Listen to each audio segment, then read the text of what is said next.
Let me tell you something. This country is departing from God. So much division. We went from the East Coast to the West Coast. My wife was a traveling nurse, and we see that atmosphere all over the country. And when I give my life unto the Lord, I look the history, United States of America. I'm going to tell you something now. I'm going to educate you in your own country. Abraham Lincoln and George Washington gave their life for this country. What have you done with your own country?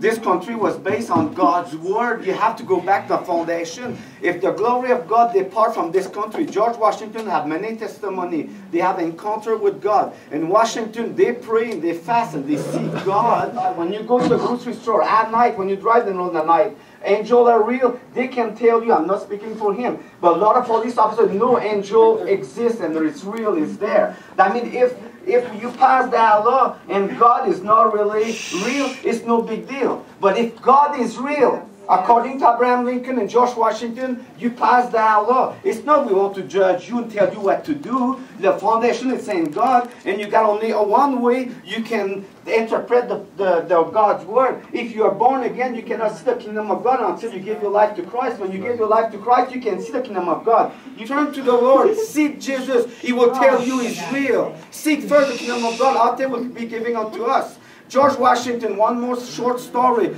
George Washington was at a battle with the British, and a white horse came in front. Read your own history. A white horse came right in the front. Yes, I will short it. And the white horse came, and they win the battle. Nobody knew what the white horse is, who the white rider was on the horse.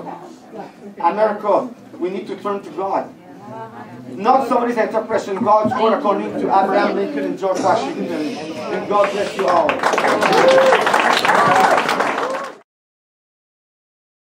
My name is Marie Miner. I'm proud to be a member of this community because what I thought this community was showing tolerance.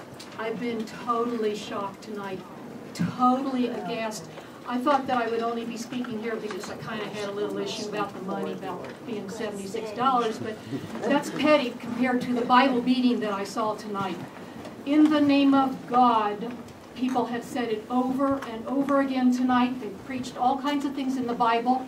I understand God, and I pray to God, and the God is a loving God, a forgiving God, and we just had Easter.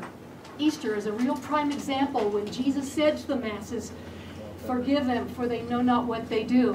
I say forgive all these people who've been preaching hate, preaching against civil rights.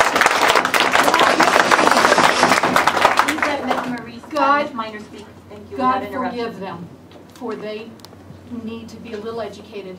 Maybe if they had a brother, sister, mother, father. I've had 5 gay people in my family, so I've been well educated. What if our science got better developed and we discovered down the road that it was a genetic characteristic, not a fault, but a genetic characteristic? Wouldn't our attitudes change a little bit? Like being more accepting of people that have red hair, people who have black skin, people who have won civil rights.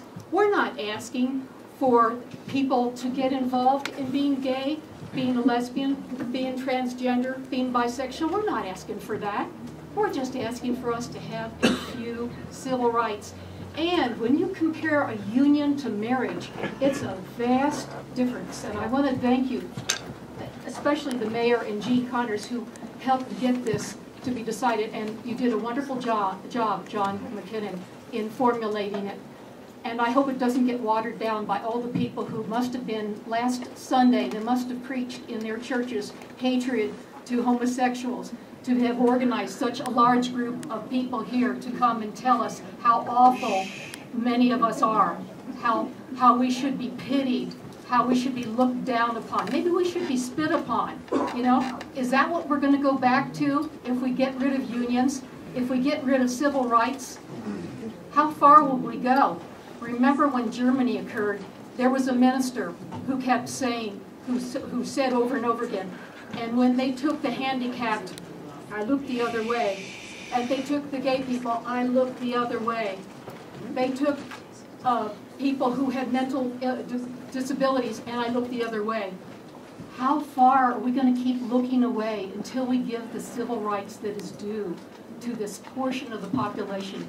I would like to see just a moment, because I've seen so much hatred tonight, I would like to see a show of hands of Minor, those you have people who 10 support seconds. the union. Ms. Minor, you have 10 seconds. Look at all these people who support it and haven't been heard because of the well-organized haters. Thank you.